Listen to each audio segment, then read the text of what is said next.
Hello friends, welcome to Learners Forum. இன்னைக்கு நம்ம பார்க்க போறது Fourier transform of basic signals. இதுல நம்ம ஃபர்ஸ்டா பார்க்க போறது impulse signal. So first இந்த impulse signalக்கு Fourier transform எடுத்தோம் அப்படினா என்ன வேல்யூ கிடைக்கும் அப்படினு பார்க்கிறதுக்கு முன்னாடி இந்த impulse signalோட வேல்யூ என்ன அப்படிங்கறத பார்க்கலாம்.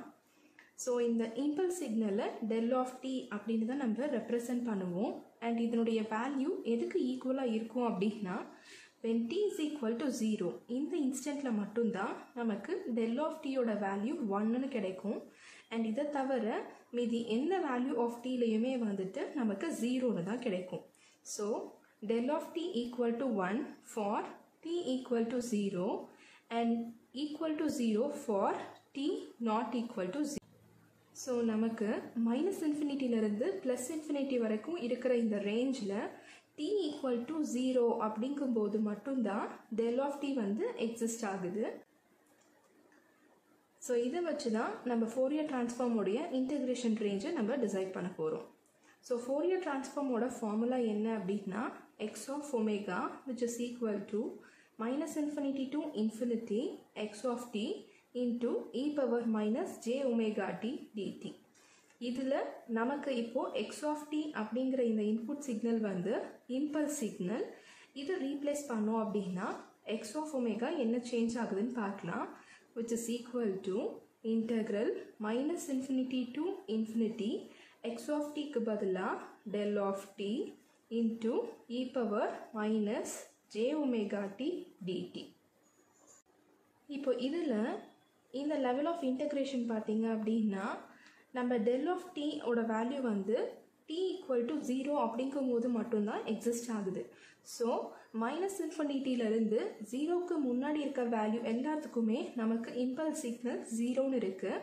அண்ட் அதே மாதிரி 0லேருந்து இன்ஃபினிட்டி வரைக்கும் இருக்க எல்லா வேல்யூஸ்லுமே del of t 0. ஸோ இப்போ நமக்கு இன்டகிரேஷன் ரேஞ்ச் எப்படி ஆகும் அப்படின்னா del of t into e power minus j omega t at the value of t equal to 0. So இதில் மட்டும்தான் நமக்கு இங்கே வேல்யூவே எக்ஸிஸ்ட் ஆகுது. மீதி எல்லா ரேஞ்சஸ்லுமே இது 0 ஆகிடும். ஸோ அதனால் நமக்கு இப்படி ரெடியூஸ் ஆகுது. இதை இப்போ ரெடியூஸ் பண்ணோம் அப்படின்னா டீக்கு பதிலாக 0 போடும்போது del of 0 into e power minus j omega into 0 அப்படின்னு சப்ஸ்டியூட் ஆகும். which is equal to del of 0 ஓட வேல்யூ வந்து t equal to 0. இதை சப்ஸ்டியூட் பண்ணோன்னா நமக்கு இங்கே del of 0ன்னு கிடைக்கும். which is equal to 1. அப்போ நமக்கு இங்கே 1ன்னு கிடைக்கும் into e power minus 0 again 1. so 1 into 1 1 அப்படின்னு கிடைக்கும். ஸோ del of t அப்படிங்கிற சிக்னலுக்கு நம்ம Fourier transform எடுத்தோம் அப்படின்னா அதனுடைய வேல்யூ நமக்கு 1ன்னு கிடைக்கும். இந்த ரிசல்ட்டை யூஸ் பண்ணி நம்ம ப்ராப்ளம்ஸை இன்னும் சிம்பிளிஃபை பண்ணிக்கலாம். நெக்ஸ்ட் வீடியோவில் நம்ம அடுத்த பேசிக் சிக்னல் பார்க்கலாம். இன்றைக்கி பார்த்த இந்த வீடியோ உங்களுக்கு யூஸ்ஃபுல்லாக இருக்குன்னு நினச்சிங்க அப்படின்னா லைக் பண்ணுங்கள், ஷேர் பண்ணுங்கள், மறக்காமல் சப்ஸ்கிரைப் பண்ணுங்கள். Thank you so much friends.